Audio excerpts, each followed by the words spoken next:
ओम बिरला दूसरी बार लोकसभा स्पीकर चुन लिए गए हैं। उन्हें ध्वनि मत से 18वीं लोकसभा का नया स्पीकर चुना गया।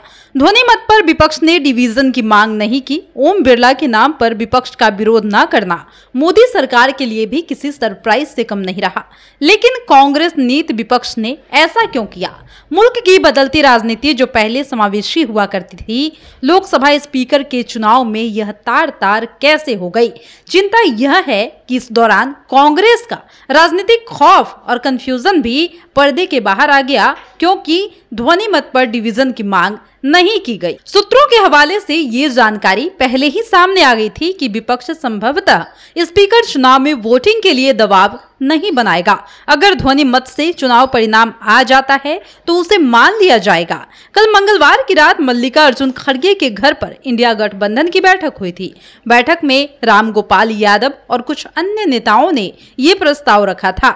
नेताओं का कहना था कि इंडी गठबंधन के पास संख्या बल नहीं है, वहीं इंडी गठबंधन के कुछ सांसद गैर हाजिर भी रहेंगे। ऐसे में अगर वोटिंग हुई तो इंडी गठबंधन के संख्या और कम दिखेगी, जबकि एनडीए संख्या बल में बेहद मजबूत नजर आएगा।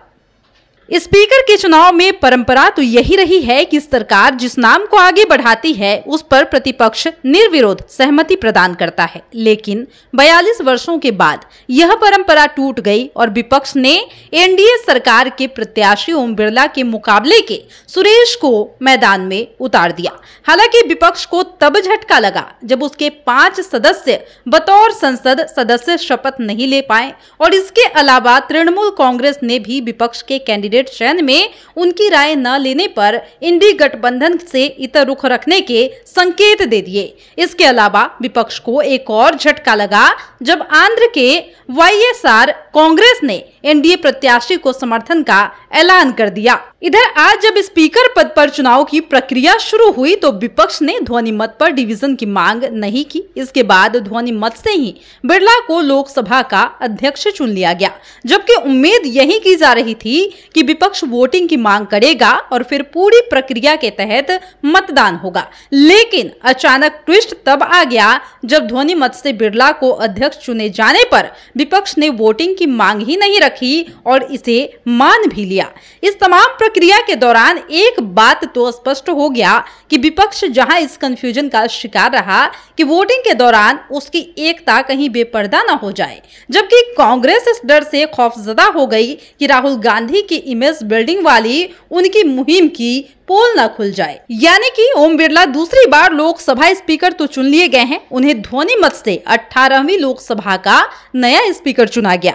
ध्वनि मत पर विपक्ष ने डिवीजन की मांग नहीं की और ओम बिरला के नाम पर विपक्ष का विरोध न करना मोदी सरकार के लिए भी किसी सरप्राइज से कम नहीं रहा। लेकिन कांग्रेस नीति विपक्ष ने ऐसा क्यों किया, यह भी हमने बताया आपको। और ये भी एक सही बात है कि मुल्क की बदलती राजनीति जो पहले समावेशी हुआ करती थी, लोकसभा स्पीकर के चुनाव में यह तार तार कैसे हो गई? चिंता यह है कि इस दौरान कांग्रेस का राजनीतिक खौफ और कंफ्यूजन भी पर्दे से बाहर आ गया, क्योंकि ध्वनि मत पर डिवीजन की मांग नहीं की गई। और सबसे बड़ी बात है कि यहाँ पर राहुल गांधी के इमेज बिल्डिंग का खास तौर पर ख्याल रखा गया।